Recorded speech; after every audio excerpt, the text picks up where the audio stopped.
안녕하세요. 안녕하세요. 안녕하세요. 안녕하세요. 김동호 쌤, 여러분들 너무 반갑고 보고 싶은가 본데요. 인사를 계속 하시네요. 금요일이라서 그래요. 그쵸. 녹화하는 지금은 금요일입니다. 금요일날 오후입니다. 이제 좀 있으면, 주말도 있고, 뭔가 설레네요. 그쵸? 네. 근데 막상 할 게 없네요, 저도. 수업 준비하셔요.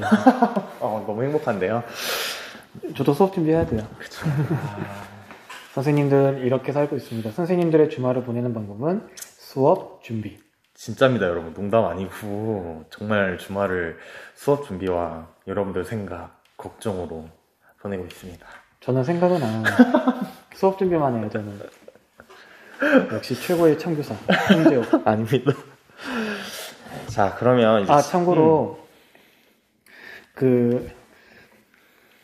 저번에 스승의 날 때 편지 받으셨어요? 네.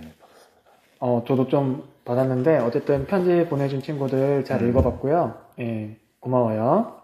저 너무 많이 울어가지고, 안구가 막 건조하더라고요. 그래서 혼났습니다. 너무 눈물을 진짜요? 많이 흘려서. 눈물 자국 났어요? 그냥 맞다. 헛소리였습니다. 어차피 그 모니터로 봤었지.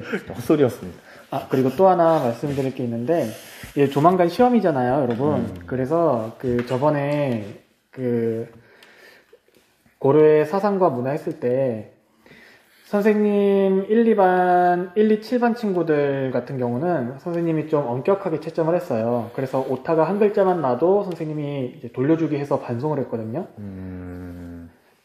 그래서 여러분들이 제대로 오타를 고쳐가지고 올릴 수 있을 때까지 반송을 했습니다. 그래서 몇몇 친구들한테는 여러 번 이렇게 좀 올려가지고 좀 귀찮았을 텐데, 이유가 있어요. 왜냐면 이제 조만간 시험인데, 여러분들 한 글자 틀리는 거에 엄청 민감해야 돼요, 이제는. 왜냐면 한 글자 틀리면 그게 틀리는 겁니다. 홍재우를 홍조호라고 쓰면은 틀리는 거죠. 홍제후라고 써거나. 홍제후라고 쓰면은 이제 틀리는 거죠. 그리고 이제 김덕원을 김득원이라 써도 틀리는 거죠. 아니면 김덕언이라고 쓰거나. 김덕언이라고 써도 틀리고. 봐줄 수가 없습니다, 여러분. 감덕원이라고 써도 틀리고.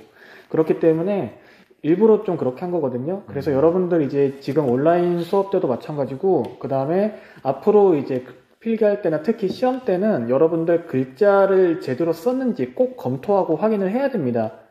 그래서 이제 1학년이니까 이거를 좀 한번 느껴보라고 선생님이 일부러 좀 꼼꼼하고 엄격하게 검사를 했었거든요. 그래서 여러분들이 확실하게 답을 올리기 전에 제대로 내가 쓴 게 맞는지 꼭 검토하고 올리셨으면 좋겠습니다. 알겠죠? 네, 그럼 수업으로 시작할까요? 네, 여러분, 지난 시간에 우리는 조선 정치의 특징에 대해서 배웠죠. 그래서 이번 시간에는 그 정치적 특징 두 가지 한번 써보고, 자, 혹시 기억나나요, 여러분? 김덕원 선생님이 아주 잘 정리해줬었는데, 우선 첫 번째로 왕도 정치였다. 두 번째로 공농 정치였다 그랬어요. 그러면 지금 이 개념들은 조선의 전체적인 정치적 특징을 요약해 놓은 거예요. 그러면 이러한 특징들이 실제 조선시대에 시간이 지나면서 어떤 사건이나 어떤 사실들로 이러한 특징들이 나타나는지를 이제 우리가 구체적으로 공부를 해보는 거예요. 자, 그래서 이번 시간 한번 진도를 나가보겠습니다. 단원명은 사림의 성장과 붕당의 형성인데 지금 개념을 설명하지 않고 진도를 나가면서 차차 설명을 하도록 할게요. 우선 첫 번째로 훈구파라는 세력과 사림이라는 세력이 나오기 시작합니다. 그러면 도대체 이 훈구라는 세력은 어떤 세력을 말하는지 우선 한번 읽어보고 설명하겠습니다. 자, 세조가 단종을 쫓아내고 왕위에 오르는데 공을 세운 사람들이라 그랬어요. 단종은 세조의 어린 조카죠? 그렇죠. 세조가 단종의 작은 아버지가 됩니다. 그런데 그 조카를 쫓아내고 나중에는 죽이기까지 했죠. 그렇죠. 네, 그래서 세조가 은근히 좀 욕을 많이 먹기도 해요. 특히 사림들한테는. 그렇죠. 인간이 아니다라는 거죠. 바로 이러한 당시 사람들이 기준으로 여기던 이 기준에 과연 부합하는 사람이냐? 라는 데는 사림들이 그렇죠. 물음표를 이렇게 달았던 거예요. 그렇죠. 근데 그것 때문에 오히려 살인들이 큰 위기에 처하기도 합니다. 그런 소신 때문에, 소신. 그쵸. 소신은 뭐냐면 절대로 굽힐 수 없는 자신의 뜻이거든요. 여러분들도 소신 하나쯤은 가지면 좋아요. 나는 탕수육은 무조건 찍먹이다. 전 부먹은 절대 안 먹습니다. 근데 오히려 반대로 나는 탕수육은 무조건 부먹이다. 라는 것도 소신이 될 수 있죠. 맞아요. 왜냐면 이러면 돼요. 가치관이니까. 이러면 돼요. 선생님은 부먹이거든요. 그렇다고 부먹을 상대방에게 강요할 필요는 없어요. 왜냐? 내 것만 덜어가지고 부먹을 하면 되니까. 맞아. 그리고 상대방을 찍먹하면 평화롭게 공존할 수 있잖아요. 너무 행복한데요? 이게 뭐냐면 자신의 소신을 지키면서도 상대방과 공존할 수 있는 거죠. 그런데 오히려 그 자신의 소신이 너무 강하게 뭔가 좀 상대방을 압박했을 때는 상대방도 이렇게 압박을 하게 됩니다. 한마디로 뭐냐면 살인들이 한 거는 뭐냐면 조선을 성리학국가로 제대로 바꾸기 위해서 내가 부먹인데 상대방은 찍먹을 좋아하는데도 상대방 보고 부먹을 하라고 한 거죠. 부먹이 옳다. 그러니까 상대방이 왜 이렇게 해야 돼? 라고 하니까 그냥 소스를 부어버린 거예요. 와, 좀 과하긴 하네요. 그런 과정에서 결국은 살인들이 목이 달아난 거죠. 너무 과장해서 비유한 것일 줄 모르겠는데 아닙니까? 네, 실제로도 목이 많이 달아난 사람들이 많았기 때문에. 탕수육 때문에? 탕수육은 아니죠. 살인들의 목이 달아난 건 팩트니까요. 그래서 그 탕수육 먹을 때는 반드시 친구들끼리 부먹인지 찍먹인지 서로 얘기를 활발하게 나누고 서로가 이제 서로의 어떤 방식으로 먹을 수 있게 그렇게 하면 얼마나 좋겠습니까? 거의 뭐 김연복 선생님 같은 느낌인데요. 이연복 그 중국 요리 대가인 거의 그 정도 느낌이었습니다. 선생님이 좀 소수파라 그래요. 그런가요? 네. 자, 김다호 선생님이 잘 설명해 주셨는데요. 이 세조가 왕이 될 수 있었던데, 즉 단종을 쫓아내고 세조를 왕위에 올리는데 큰 공을 세운 사람들이 있어요. 자, 그 사람들을 훈구라고 하는데 이들이 세조가 왕이 된 이후에 권력을 장악하면서 여러 가지 좀 나쁜 짓을 많이 저지르게 돼요. 여기 보면 불법과 수탈을 자행한다. 대표적으로는 이 사람들이 토지를 많이 넓히는 과정에서 농민들이 토지를 잃는 그런 문제들 생기는 등 여러 가지 문제를 일으키게 됩니다. 그러니까 훈구라고 하는 거는 뜻이 뭐냐면 훈은 뭐 훈장을 그러니까 이거는 잘라주세요. 훈장할 때 훈은 아니다. 훈구의 뜻은 뭐냐면요. 그 맨 마지막에 이제 구자 있죠. 구자가 올드 한마디로 옛날 사람이란 뜻이에요. 옛날 사람들. 좀 심한 말로 하면 꼰대입니다. 이 훈은 공훈할 때 그 훈자 같은데요. 그 훈자 맞나요? 공훈할 때? 공훈할 때 훈자 맞나요? 그런 걸로 알고 있어요. 그러면 제가 말한 게 맞는가 보네요. 그러니까 공을 세워가지고 훈장 같은 걸 받았고 옛날 애들이다라고 하는 게 훈구고요. 근데 이해로 훈구들이요. 뭔가 옛날 사람이니까 이제 꼰대처럼 보이지만 꼰대가 아니에요. 그 훈구의 좋은 점은 융통성이 있습니다. 융통성이 있기 때문에 생각보다 열려 있어요. 그 성리학만 고집하진 않아요. 다른 것도 필요하다면은 오케이 이것도 한번 써보자라는 거죠. 그런데 훈구의 단점은 뭐냐면 그 융통성이 넓다고 했죠. 그러니까 뭐냐면 이것도 하면 되지. 이 정도야 뭐. 그러면서 선을 넘어버리는 일이 자주 발생해요. 그러니까 여기 있는 것처럼 내가 뭐 땅 갖고 싶은데 뭐 뺏으면 되지. 그러면서 수단 방법을 안 가리고 이제 자신의 욕심들을 채우는 데 급급합니다. 도덕이라고 하는 그런 기준의 선이 어긋나시죠. 뭔가 좀 이렇게 그 선을 넘어버리는 일이 많이 발생해요. 그걸 비판했던 세력이 이 세력입니다. 여러분. 사림이라고 하는 사람들. 여기 있는 사자는 여러분들 지난 시간에 김덕원 쌤이 자세하게 설명해줬던 그 사족을 말하고요. 이 립자는 수풀림자인데요. 이 사족의 물이라고 생각하시면 될 것 같아요. 이들이 이 훈구 세력을 비판하기 시작하는데 어떤 과정을 거쳐서 비판하게 되었는지 이제부터 살펴볼 거예요. 원래 지난 시간에 배웠듯이 이 사림들, 사족으로 구성된 사림들은 관직에 진출하기보다는 향촌, 지방의 시골 마을에서 열심히 성리학 공부에 매진하던 사람들을 말해요. 그런데 이제 이들이 이러한 목표를 가지고 관직에 진출하게 됩니다. 자, 여기 목표 중에 성리학의 도덕 정치는 지난 시간에 구체적으로 배웠는데요. 다음 내용을 아마 여러분들이 생소하게 느낄 수도 있어요. 향촌의 질서를 확립하는데 사족을 중심으로 확립하는 것을 이 사림의 최고 목표 중에 하나로 꼽습니다. 자, 향촌은 쉽게 말하면 어떤 지방의 한 마을이에요. 그 마을에는 농민도 살 거고요. 그 다음에 사족들도 살게 될 거예요. 그런데 이 향촌의 주도권을 누가 지는 것을 목표로 한다? 바로 사족들이 지는 것을 목표로 해요. 그래서 지금 간단하게 말하면 이 사족은 그 한 마을의 어떤 권력이나 주도권을 잡기 위해서 하나의 약속을 만들기도 합니다. 이거 아마 그 약속은 중학교 때도 배웠던 걸로 알고 있는데 혹시 여러분들 아시나요? 사족이 향촌을 잘 다스리기 위해서 만든 하나의 약속, 규칙이라고 할까요? 혹시 기억나는 친구들 있으려나? 저요. 혹시 저요. 초성으로도 될까요? 저 기억나요. 네, 뭔가요? 향약이요. 맞습니다. 이런 규칙이나 약속을 만들어서 사족을 중심으로 해서 그 마을을 다스리겠다는 거죠. 이러한 목표를 가지고 있던 사림들, 지금은 지방에서 열심히 공부를 하고 있는 상황입니다. 그런데 15세기 후반이 되면 성종이라는 왕, 이 왕도 김덕원 쌤이 설명을 했으니까 계보는 생략을 할게요. 이 왕이 이 훈구 세력을 견제하기 위해서 삼사라는 새 관청에 사림을 등용하기 시작합니다. 이거 저번에 같이 한번 배워봤었죠, 여러분? 삼사는 뭐 있다? 꼭 알아야 돼요, 여러분. 바로 여러분 그럼 바로 나와야 돼요. 사땡땡, 사땡땡, 홍땡땡 이렇게 나와야 돼요. 사땡땡, 사땡땡, 홍땡땡. 말은 안 해주겠습니다, 여러분. 이거 반드시 기억해야 돼요. 여기에 사림들을 등용하게 되면서 이제 사림이 훈구 세력의 여러 가지 문제점들을 비판하기 시작합니다. 이거 홍땡땡 하니까 홍제호 같다. 저도 그 생각했어요.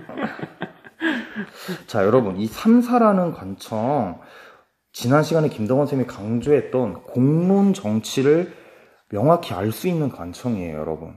여기 관직에 있는 사람들, 삼사에 있는 사람들은 왕이 잘못했을 경우에도 당당하게 왕 앞에 가서 이야기할 수 있는 그런 권한이 있어요. 언론 정치, 공론 정치, 이러한 거를 대표하는 관청이 삼사입니다. 여러분 꼭 알아야 돼요. 그리고 한 가지만 더 하면 이 삼사를 고려시대의 삼사랑 헷갈리면 안 됩니다, 여러분. 고려시대 삼사 제 기억으로 김동원 쌤이 자세하게 그때 쉽게 설명해 주셨던 것 같아요. 그냥 단순한 회계기구? 숫자로 삼사로 쓸 수도 있죠. 실제 한자는 아닌데. 선생님은 이렇게 배웠어요. 고려시대 삼사는 숫자로 그냥 3, 4 이렇게 썼어요. 아니, 3, 4가 아니라 그냥 숫자 3, 4.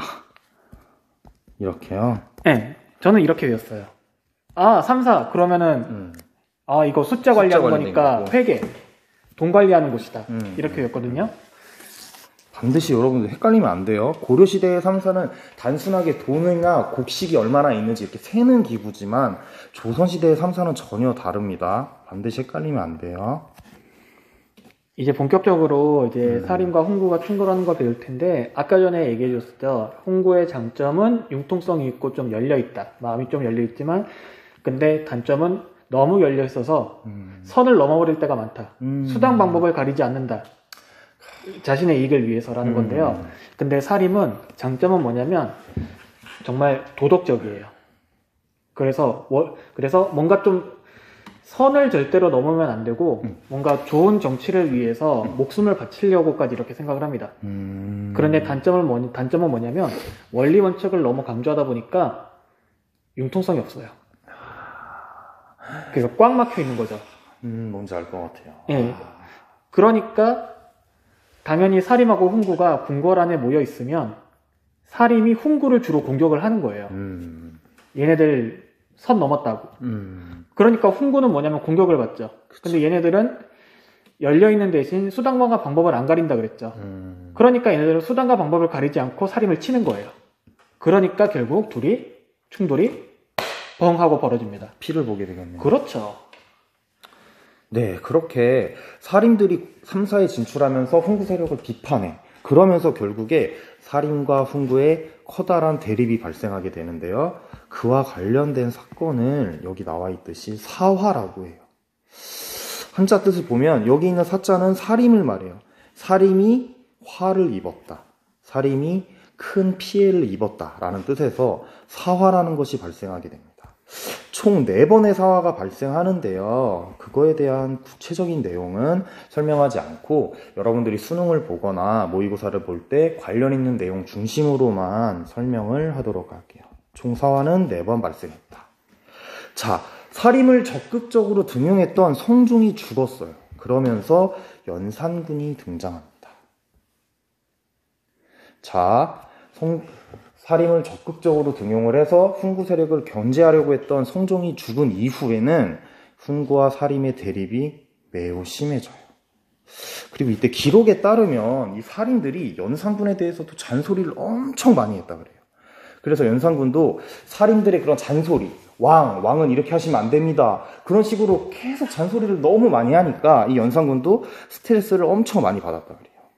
그러한 과정에서 큰 사화 2번이 일어납니다. 그 사화를 연도 이름을 따서 무오사화와 갑자사화라 그래요. 그럼 이때 살인들이 많은 피해를 입었다고 하는데 그럼 죽은 살인들도 있었을까요? 연산군 성격을 보면 충분히 가능하겠죠. 여러분들이 생각하는 연산군 하면은 뭔가 좀 폭군? 사이코패스 그런 느낌인데 실제로 맞아요.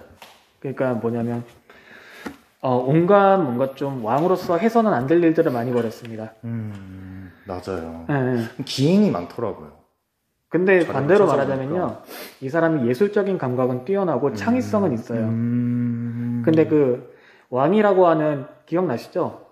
조선시대의 왕은 왕도정치라고 해갖고 똑바른 길만 딱 가야 되고 조금만 벗어나려고 하면 전하! 맞아. 이런 게 왕도정치잖아요. 그게 연산군은 이제 정말 급급한 거지. 그래서 연산군이 결국은 그 틀 안에서 결국은 뛰쳐나가려다가 못 뛰쳐나가고 결국은 뻥 하고 터지는 거죠. 그 두 사건이 바로 무오갑자사화예요, 여러분. 이렇게 사화가 일어나면서 살인들이 많이 죽거나 관직에서 쫓겨났거든요. 그럼에도 불구하고 이 연산군의 폭정이 계속됐어요. 연산군 이상한 일을 정말 많이 했는데요. 예를 들면은 성균관 아시죠, 여러분? 학생들이 공부하는 성균관에 쳐들어가서 학생들을 다 쫓아내고 그 공부하는 공간에서 여인들을 불러서 막 술을 먹는다던가. 하여튼 정말 이상한 행동을 너무 많이 하게 되니까 창의적인 그런 악행이죠. 또 그렇게 볼 수 있네요. 관점에 그러니까 따라서. 그러니까 연산군의 예술성과 창의성이 그런 쪽으로 뭔가 좀 이렇게 한 거예요. 네. 그래서 이러한 폭정에 견디다 못한 훈구 세력의 주도로 중종 반정이 벌어집니다. 참고로 예를 들면 무오사화 있잖아요. 무오사 같은 경우는 편이 어떻게 하겠냐면 쉽게 얘기하면 이거예요. 연산군 플러스 훈구 벌서스라고 하죠. 벌서스 맞나요? 네. 사림이에요. 연산군 플러스 훈구 vs 사림. 이게 무오사화예요.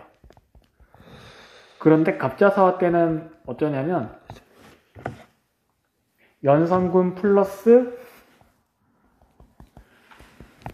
갑자사화 때는 연산군 플러스 간신 대 훈구와 사림이에요. 그러니까 뭐냐면 훈구도 훈구도 연산군이 점점 이렇게 잘못되어 가는 거를 자기가 보더라도 융통성의 범위를 넘어선 거예요. 맞아. 훈구들이 보기에도. 맞아. 그래서 갑자사화 때는 훈구들도 다칩니다. 그러니까 결국 갑자사화 때는 누가 승리했냐면 연산군 붙에서 전하 그런 소수의 간신들이 결국은 이렇게 이겼던 거죠. 그러니까 결국은 훈구들이 참다 이건 얘는 아니다. 진짜 선을 넘었다. 맞아. 그래가지고 쫓아낸 거죠. 맞아. 김동원 쌤 말대로 연산군을 쫓아내고 중종이 즉위하게 되는데 이를 중종 반정이라고 그래요. 자, 중종은 훈구 세력의 도움으로 왕이 됐어요. 그렇게 되니까 왕을 세우는데 공을 둔 훈구가 권력을 독점하기 시작합니다. 약간 패턴이 뭔가 좀 비슷하네요. 훈구가 권력을 독점했을 때 이 훈구 세력을 견제해야겠어. 이제 얘네들이 너무 힘이 센 거야. 네, 이렇게 해서 중종 반정이 일어난 다음에 중종이 왕이 되는데 공을 세운 훈구들이 권력을 독점하기 시작합니다. 이들의 힘이 너무 세지니까 이제 중종은 이 훈구 세력을 견제하기 위해서 사림을 등용하게 됩니다. 훈구를 견제하기 위해 사림을 등용. 이 사림들 중에 가장 대표적인 인물이 이름을 거꾸로 써도 똑같은 바로 써도 조광조, 거꾸로 써도 조광조. 네, 조광조라는 인물입니다. 고등학교 때 선생님이 이 조광조 설명해 주실 때 그렇게 꽃미남이었다는 걸 엄청 강조하셨는데 그게 계속 기억에 남아요. 엄청 그렇게 잘생겼었다고 조광조가. 부럽네요. 전 안 부럽습니다. 전 만족합니다. 자신감이 풀풀 넘치시네요. 자신감이라도 있어야죠. 아무튼 이 조광조가 한양 그 시내거리를 걸어다니면 모든 여성들이 이렇게 쳐다봤다는 그런 기록이 있다 그래요. 그만큼 뭐 잘생긴 인물이기도 했는데 바로 이 조광조가 여러분 이 당시에 사림들의 존경을 받던 우상과 같은 존재였어요. 그래서 이 조광조를 중심으로 한 사림들이 개혁을 하기 시작합니다. 그럼 이 개혁의 방향도 아무래도 저번에 김동원 쌤이 설명해 주신 왕도 정치, 공론 정치 이런 걸 방향성으로 잡았겠네요. 아무래도 그렇겠죠. 그쵸. 그래서 확실하게 왕도 정치와 공론 정치를 제대로 뭔가 100% 완성하기 위한 조광조가 이렇게 개혁을 한 거죠. 이 사람이 엄청 개혁가의 이미지가 강한 거죠. 자료를 봐도 개혁이라고 하는 거는 그냥 예전에 있던 거를 크게 바꾼다라는 거예요. 그러니까 이제 예전에 있던 거를 크게 바꾼다라고 하는데 어떻게 바꾸냐면 예전에는 훈구들 때문에 조선은 성리학 국가인데 성리학의 성자까지는 됐는데 리학까지는 안 됐단 거죠. 그래서 조광조가 꿈꾸는 세상, 조광조하고 그를 따르는 사림들이 꿈꾸는 세상은 제가 말했잖아요. 사림들은 도덕 이런 거를 강조하고 원리 원칙을 강조한다고.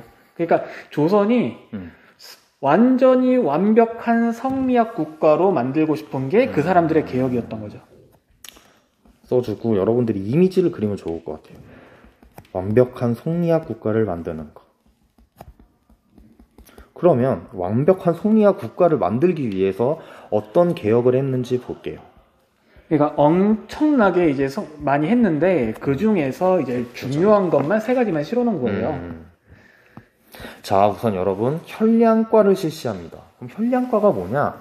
또 나오네요. 여기 김덕원 쌤이 또 등장하는데 덕이 있는 인재를 추천을 합니다. 그러면 그 인재들을 모아가지고 간단한 시험으로 관리로 등용을 하는 거예요.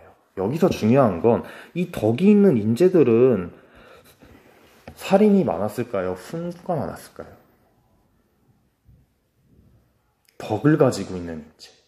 조광조가 굳이 이 덕을 가지고 있는 인재를 추천받아서 관리로 등용했다는 것은 결국에는 많은 살인들을 관리로 등용하겠다는 거예요.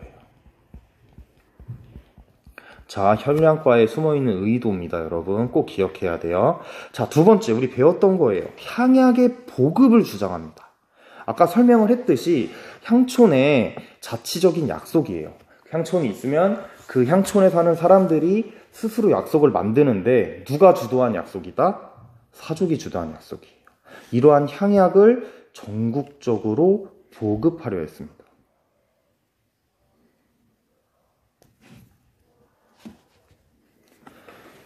자, 이거 말고도 사실은 여러 가지 계획이 있는데요.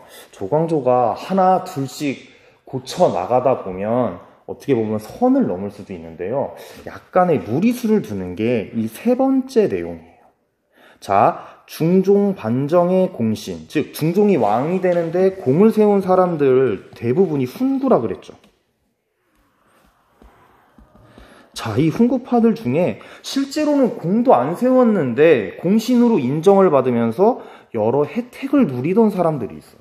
제가 말했잖아요. 훈구파는 융통성이 있기 때문에 실제로 공이 없어도 그래 너도 공신해 이랬던 거죠. 그런데 조광조가 보기에는 원리 원칙대로 딱 하자면 얘네들은 공신에 공짜도 안 되는데 얘네들이 왜 공신이어야 돼? 얘네들이 왜 놀고 먹어?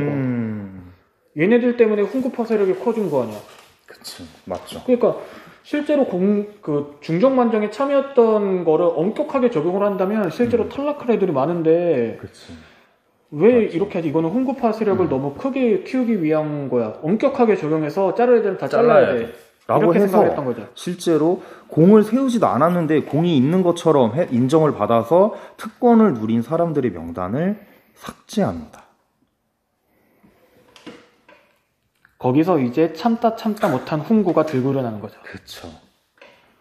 그래서 이러한 개혁의 위협을 느낀 훈구와 왕권의 위협을 느꼈다는 거는 아무래도 이 조광조를 중심으로 한 살인들이 많은 것을 바꿔나가면서 자신의 자리가 위태롭지 않을까라고 걱정을 한 것 같은데요. 이와 관련된 사건이 하나 있죠.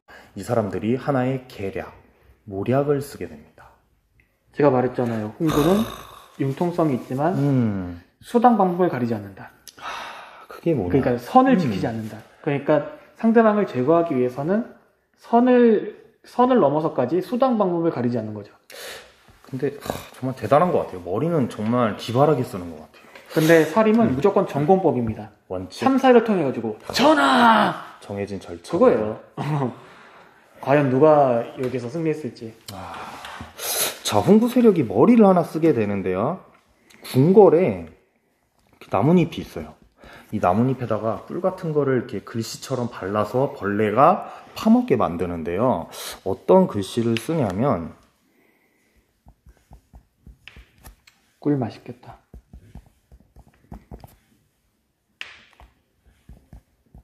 가래떡에다가 꿀 찍어 먹으면 진짜 맛있는데. 저 그거 진짜 좀 구운 거야, 가래떡. 구운 가래떡에 꿀.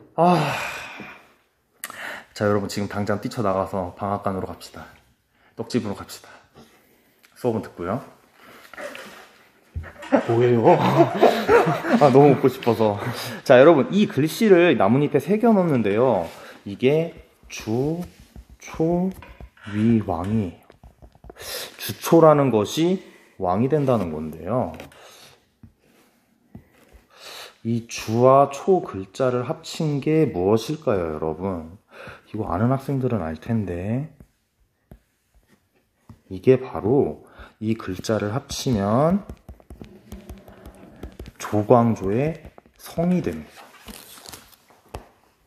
여기 보이시죠? 똑같죠, 여러분? 이 하나, 요거 하나, 주, 초. 이거를 합쳐놓게 되면 조광조가 왕이 될 것이다. 이러한 기괴한 소문을 퍼뜨리는 거예요. 이러한 나뭇잎을 통해서. 이렇게 되니까 중종은 왕권의 위협을 느낄 수도 있겠죠. 조광조를 비롯한 살인들이 날 내쫓을 수도 있는 거 아니야? 라는 두려움을 갖게 된 이 중종과 위협을 느끼고 있는 훈구가 조광조를 비롯한 살인들을 정말 많이 죽이거나 관직에서 내쫓게 되는데 그 사건을 기묘사화라 그래요. 4개의 사화 중에 이 사화가 가장 중요하고 또 시험에도 잘 나오거든요, 여러분.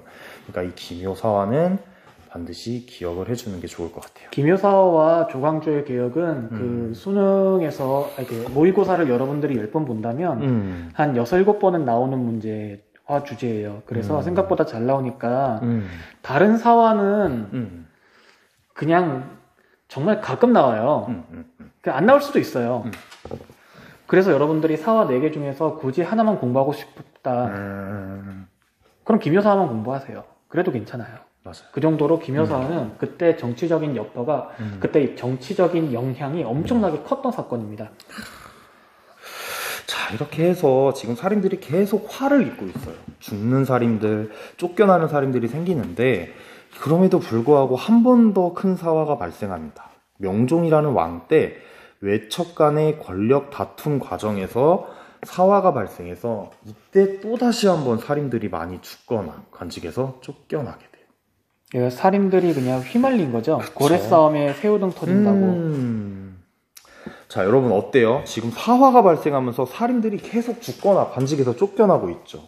하지만 살인들이 여기서 포기하거나 살인의 힘이 약해지는 것이 아니라 살인들은 계속 자기들의 세력, 힘을 계속해서 확대하게 되는데요.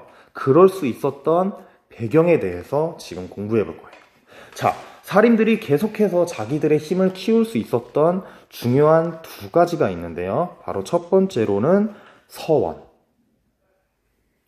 그리고 두 번째로 우리 배웠던 거죠. 향약입니다. 자, 서원은 여러 가지 기능을 하거든요. 지금 간단하게 정리해 보면 첫 번째로 지방의 사립학교라고 할 수 있어요. 하지만 여기서는 무엇을 교육한다? 성리학을 가르친다. 자, 그리고 서원은 교육의 역할뿐만이 아니라 선현이라고 쓸게요. 아주 오래전부터 있었던 사람들 중에서 정말 유명하고 존경할 만한 성리학자들에게 제사를 지내는 공간이기도 했어요. 자, 서원은 지방에 있는 학교이자 제사를 지내는 공간인데 이것보다 정치적으로 더 중요했던 건 바로 이 서원에서 살인들이 모여서 공론을 형성하기도 합니다. 지금 수도에서 왕 또는 훈구 세력, 잘못하는 게 있다면 성리학이라는 가치를 바탕으로 해서 공론을 형성하기도 하는 그러한 세 가지 역할을 했었어요. 이 내용, 이 밑에 선생님이 자료를 첨부했는데요. 여러분들이 아마 그대로 읽어보시면 이 세 가지 요약을 하실 수 있을 거예요. 한번 꼭 읽어보시길 바랍니다. 자, 서원과 그리고 향촌에서 사족이 최고가 되겠다. 사족을 중심으로 해서 향촌을 다스리겠다. 하기 위한 향약. 이 두 가지를 바탕으로 향촌에서 살인들은 꾸준히 힘을 키우기 시작해요.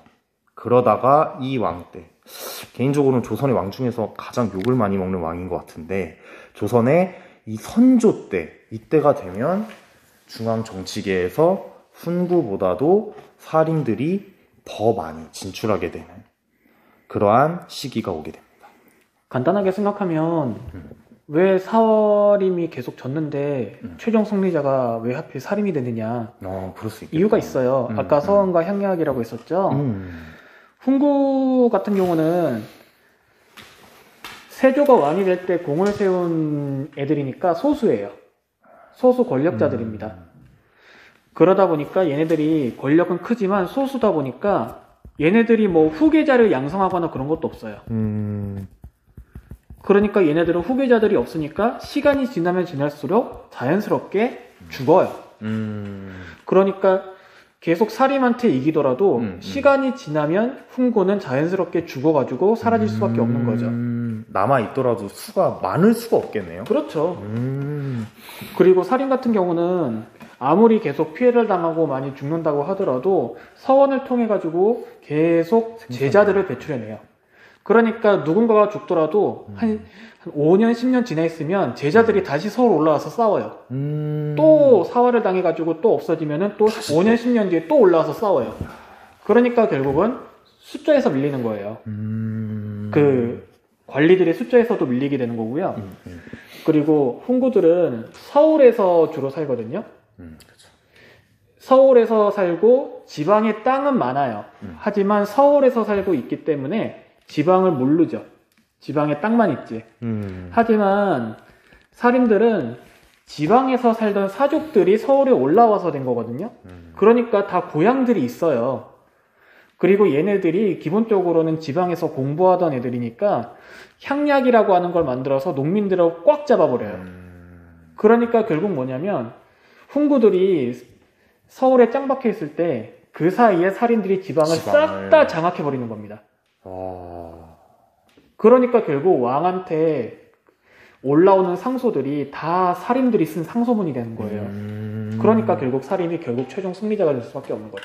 그게 바로 여기에 있는 내용이네요. 그러니까 살인이 최후의 일격을 날리는 게 아니라 그냥 자연스럽게 시간이 지나면서 그냥 자연스럽게 훈구가 안녕 그러면서 사라진 거예요. 네, 그러면 이제 마지막입니다. 김동원 쌤이 말씀하신 대로 시간이 지나면서 점차 사람들이 중앙에 있는 정치 권력을 장악하게 되면서요, 이러한 개념이 등장하게 됩니다. 바로 붕당이라는 개념입니다. 우선 붕당은 이 밑에 개념 설명이 있거든요. 이거는 살인들의 수가 많아지면서 이 살인들이 각자 자신의 생각이나 입장에 따라서 하나의 조직이나 하나의 이렇게 무리를 형성하게 되거든요. 여러 개의 무리로. 그러면 어떠한 기준으로 이렇게 무리를 짓게 되는지를 한번 볼게요. 자, 우선 첫째로 이들의 살인들의 각각의 정치적 견해, 입장에 따라서 붕당을 형성할 수 있습니다. 정치적 입장. 그러니까 어떤 세력은 똑같이 성리학 국가를 만들려고 하더라도 조금 천천히 이렇게 가자라는 그 견해가 있고, 어떤 세력은 최대한 빨리 우리가 죽기 전에 확실하게 성리학 국가로 100% 완성시켜야 된다. 아주 강하게 밀어붙여야 된다라고 하는 그런 게 또 있겠죠. 이런 것도 있을 것 같아요. 조금이라도 남아있는 얘네들에 대해서 강경하게 해야 된다고 생각하는 애들도 있고, 그래도 어느 정도는 받아들여야 된다고 생각하는 사람들도 있었겠고, 이러한 기준에 따라서도 붕당을 각각 형성할 수 있습니다. 아, 맞아. 또 하나가 그거예요. 그 외척 세력이 있었거든요. 그 왕의 외척 세력인데 그 외척 세력 중에서도 이제 성리학을 공부했으니까 살인하고 가까운 애들이 있어요. 그래가지고 그 살인하고 훈구하고 이렇게 부딪힐 때 살인편에 이렇게 서갖고 살인들을 많이 도와주기도 했었거든요. 그런데 이제 살인들이 권력을 확실하게 잡고 난 다음에 이제 그 외척을 어떻게 되느냐. 맞아. 외척이 왕의 친척이라는 이유만으로 정치에 참여하는 거는 원리 원칙이 안 맞잖아요. 맞아요. 그래서 그거를 둘러싸고, 야, 그래도 얘네들 우리 도와줬으니까 좀 끼워주자라고 하는 쪽이 생기고, 반대로 안 돼. 그래도 얘네들은 외척이야. 능력으로 인정받고 과거에 합격하면은 인정해줄게. 하지만 너희들이 외척이라는 이유만으로 정치에 참여하는 거는 안 돼라고 하는 세력이 또 있겠죠. 그러한 기준들에 따라서 여러 개의 붕당을 형성하게 됩니다. 여러분, 이 부분은 이해를 하시면 되고요. 두 번째로 학문적 성향에 따라서도 사람들이 이렇게 무리를 지으면서 갈라지게 되는데요. 어떤 것들이 있을까요? 학문적 성향? 쉽게 이야기하면 성리학자들 중에서도 정말 이렇게 본받고 싶고 배우고 싶어하는 그러한 성리학자가 있을 거예요. 쉽게 이야기하면 스승이라 그럴까요? 대표적으로는 이황이라는 성리학자의 어떤 학문적인 특성이나 그런 이론을 따르는 사람들의 무리, 아니면 이라는 성리학자의 학문적인 특성이나 이론을 따르려는 무리들, 이렇게 해서 학문적 성향에 따라서도 붕당이 형성됩니다. 그리고 그런 거예요. 뭐냐면 여기 양양에 학교가 하나밖에 없다고 하지만 그 실제로 선생님이 이제 속초고등학교에 있었거든요. 네. 근데 속초에는 지금은 이제 공학이 됐는데 선생님이 속초고등학교에 있을 때는 이제 그 남고니까 남중에서 왔겠죠. 근데 속초에 남중이 2개밖에 없어요. 그 속초중학교하고 설악중학교. 그러니까 이제 속초고등학교 신입생들 중에 속초중학교 절반, 설악중학교 절반이 온 거죠. 그러니까 이제 너는 어느 중학교냐, 이거를 두고 은근한 신경전이 이렇게 벌어지고 있었는데, 그럴 수 있겠다. 1년이면 다 친해져요. 다행이네요. 막 친해져서. 그런 거죠. 굳이 말하면. 예전에 그 속고 출신 선생님들 말 들어보면 예전에는 아예 이랬대요. 그 속고에 이제 속초중하고 설악중 애들이 딱 들어오면은 누가 더 이제 패권을 잡느냐. 그거 갖고 이제 좀 싸우는 애들 있잖아요. 기싸움이 기싸움을 이렇게 벌이기도 했다는데, 오히려 그런 쪽은 옛날이 더 심했어요. 기싸움 벌이고 너 어느 학교냐 막 이런 거. 오히려 지금이 그때보다는 많이 부드러워지고, 야 우리 그래도 지나면 다 친구지 않냐. 왜냐면 이제는 또 학원도 섞여가지고 다니니까. 그때는 학원도 별로 없으니까 무조건 학교밖에 없었어요. 그러니까 서로가 서로를 그냥 이렇게 서로 친하게 지내고 그럴 일이 없는 거죠. 네, 그런 거하고 비슷하게 생각하면 될 거예요. 그러니까 너는 누구한테서 배웠니? 나는 이황 선생님. 우리 동지. 이런 것처럼. 자, 세 번째는 지역적 차이예요. 출신 지역하고 관련이 있겠죠. 이것도 뭐 이왕이면은 뭐 맞아. 이거는 굳이 설명 안 해도 여러분들이 진짜 금방 그거. 이해할 수 있을 것 같은데. 사회 나가서도 가장 많이 물어보는 게 고향이 어디냐. 그러면서 만약에 같은 고향이면 뭔가 더 막 친밀감 느끼고 막 고양이가 어디냐고요? 고향. 향. 고향이 어디야? 막 이런 거 많이 하거든요. 이러한 기준에 따라서 붕당이 형성이 되게 돼요. 야옹. 자, 그래서 이제 구체적으로 어떤 특정한 사건을 계기로 해서 이제 살인들이 두 편으로 이렇게 갈라지게 되는데요. 이것도 좀 중요한 내용이거든요, 여러분. 자, 선조 때 이 관직을 둘러싸고 누구를 이 관직에 임명할 것이냐를 둘러싸고 기성살인 중심의 서인과, 이 서인이 그 살인들의 한 무리예요. 하나의 붕당 이름입니다. 그리고 신진살인 중심의 동인으로 이렇게 붕당을 형성하게 돼요. 자, 이조전랑이라는 관직이 무슨 일을 하길래 그렇게 강조를 하는 것인지 보면 우선 또 나오네요. 이 3사의 관리를 선발합니다. 게다가 이 이조전랑이라는 관직이 내가 됐어. 그래서 몇 년 동안 일을 하다가 이제 나는 다른 관직으로 가. 그러면 이조전랑의 관직에 누구를 추천할지를 스스로 결정할 수 있는 거예요. 내 후임자를 추천하는 특권을 가지고 있습니다. 근데 이 이조전랑이라는 관직이 오늘날로 치면 등급이라 그럴까요? 급수라 그럴까요? 그 급수는 엄청 높진 않았거든요. 약간 중간 정도의 위치에 있는 관직이었는데 정말 조선시대에 많은 사람들이 이 관직에 오르고 싶어 했다고 합니다. 이 관직의 임명을 둘러싸고 살인이 두 세력으로 분열을 하게 돼요. 자, 여기에 나와 있는 기성살인은 기존부터 정치계에 진출해 있던 살인들이에요. 그리고 신진살인은 새롭게 정치계에 진출한 살인. 여기에 대표적인 인물 이름만 써볼게요. 많이 들어봤을 텐데 아닌가? 심의겸이라는 인물과 새로 정치에 진출한 사람들을 중심이 됐던 게 김효원이라는 사람이었어요. 이 두 명이 이 관직의 임명을 둘러싸고 크게 대립을 하게 되는데 심의겸을 지지하는 살인들이 합쳐져서 서인이 되고 김효원을 지지하는 살인들이 함께 합쳐지면서 동인이 됩니다. 자, 이렇게 되면서 거대한 살인들이 서인, 동인 이렇게 갈라지게 되면서 붕당 정치를 하게 됩니다. 자, 선조 때 일어났던 일이고요. 그리고 선조 때 다음 시간에 배우게 되겠지만 이 임진왜란이라는 큰 사건이 일어났을 때를 전후해서 동인이 다시 한번 남인과 북인으로 이렇게 갈라지게 됩니다. 복잡하죠? 서인, 동인으로 한번 갈라지고요. 그 다음에 이 동인이 북인과 남인으로. 복잡하네요.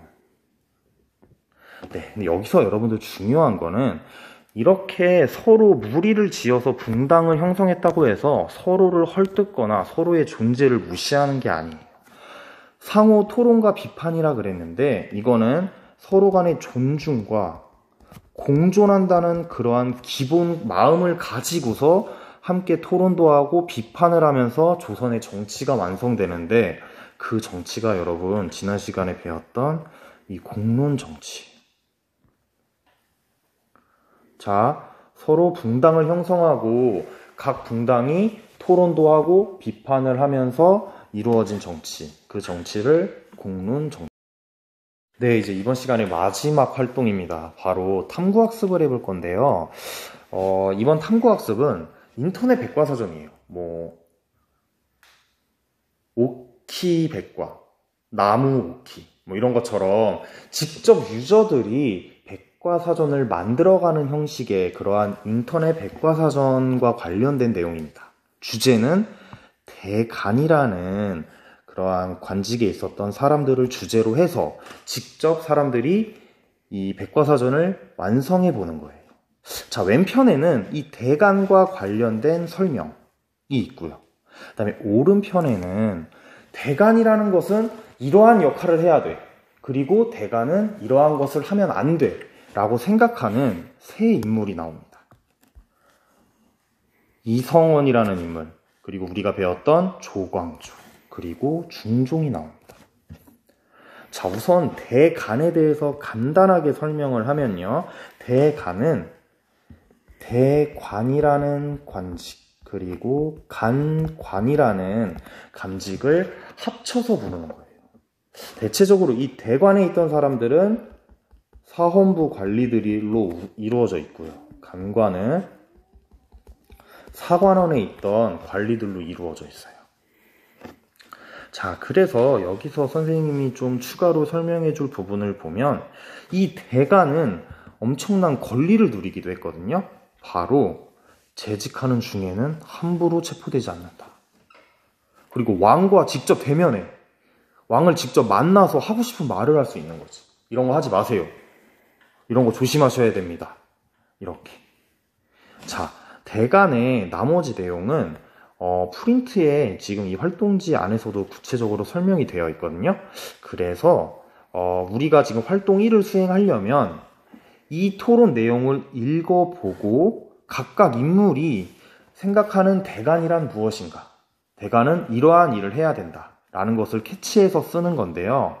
첫 번째 것만 한번 같이 해보고 두 번째, 세 번째는 그냥 여러분들이 직접 이 글을 읽어보고 해봐도 충분히 할 수 있을 것 같아요.